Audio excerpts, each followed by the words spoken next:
అమెరికాలో ఉంటారా, ఆస్ట్రేలియాలో ఉంటారా, లండన్ లో ఉంటారా, లేదా ఆంధ్రప్రదేశ్ లో ఉంటారా, లేదా పక్కన బెంగళూరులో ఉంటారా, ఎక్కడున్నా వైఎస్ఆర్ కాంగ్రెస్ పార్టీ కోసం పనిచేసేటటువంటి నికార్స్ అయినటువంటి సైనికులు, కార్యకర్తలు ఉన్నారు. వాళ్ళు ఇండివిజువల్ గా మనం ఆపండి అన్న ఆపరు. మన ఈ మధ్య సినిమాని బ్యాన్ చేయమని పృథ్వీ నటించాడని చెప్పి సినిమా బ్యాన్ చేయమని మేము ఎక్కడ వైఎస్ఆర్ కాంగ్రెస్ పార్టీ అఫీషియల్ గా చెప్పాలి. అఫీషియల్ గా వైఎస్ఆర్ కాంగ్రెస్ పార్టీ ఎక్కడ చెప్పాలి. కానీ ఇండివిజువల్ గా ఎవరికాలు రియాక్ట్ అయ్యారు. ఒకరిని చూసి ఒకళ్ళనే రియాక్ట్ అవ్వచ్చు, ఇండివిజువల్ గా ఎవరికాలని రియాక్ట్ అవ్వచ్చు. రియాక్ట్ అయ్యి ఆయన క్షమాపణ చెప్పిన ఆకలి, మీకు క్షమాపణ చెప్పి ఆపమన్న ఆపరు.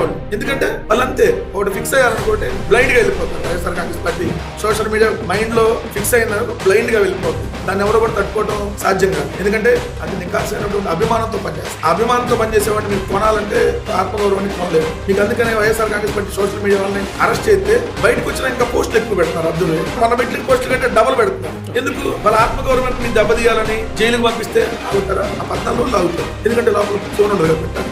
అది లోపల కూడా ఫోన్ ఇస్తే లోపల కూడా పెట్టు. So YSR Congress party social media అంత బలంగా ఉంది, అలా బలంగానే పనిచేస్తుంది. రేపు ఆ సత్తా ఏందో YSR Congress party social media సత్తా ఏందో 2029 ఎన్నికల్లో మళ్ళీ చూస్తారు ఈ ఉన్నటువంటి కూటమి ప్రభుత్వం.